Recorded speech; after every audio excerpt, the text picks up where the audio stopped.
Hello students, myself Narayan Sore. Today we'll discuss a detailed structure and function of the spinal cord.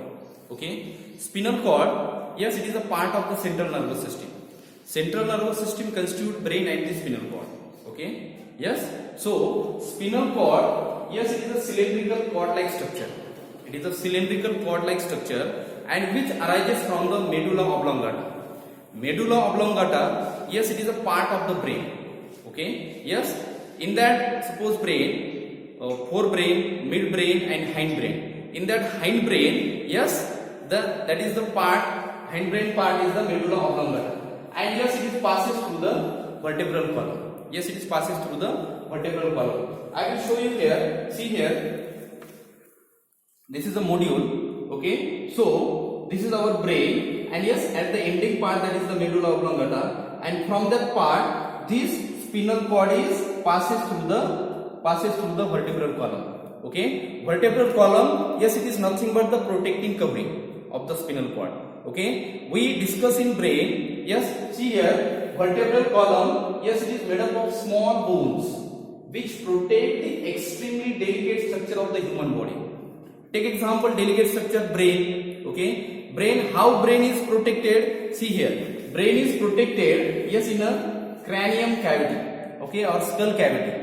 Okay, so skull cavity, yes, which contains three main layers. Okay, that is called as the three meninges, and this meninges, in between that they having a liquid that is cerebrospinal fluid, which protects from the mechanical injury for that brain. So likewise, vertebral column also having that particular cerebrospinal fluid, and as well as, yes, it contains that protecting layers, that is the meninges. Okay, but this vertebral column, yes, it is made up of gray and white matter.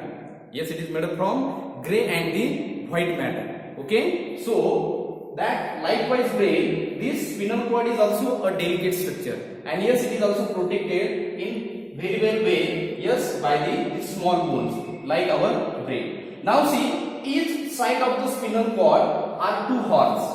Each side, okay, yes, each side. That is, first one is the dorsal horn. Okay, so dorsal horn joins a nerve which pick up sensation from the various organs. So what is the work of dorsal horn? Yes, which joins a nerve which pick up a sensation from the various organs, and yes, it is called as the sensory nerves. Means whatever the sensation feeling by the body, yes, it is taken with the help of nerves from the surroundings, yes, inside, and yes, it is towards the central nervous system. Okay, and these nerves are called as the sensory nerves. Yes, and it is located in the dorsal horn, in the spinal cord. Then ventral horn. Okay, so see, which take message with the help of nerves from spinal cord to the concerned organ for to give the response. Okay, and yes, this we call as the motor nerve. That we call as the motor nerve. Okay, so dorsal horn contains sensory nerves and ventral horn contains motor nerves. Now, what is actually the functions of the spinal cord? See here, it is the center for reflex action. It is the center of reflex action. What do you mean by reflex action?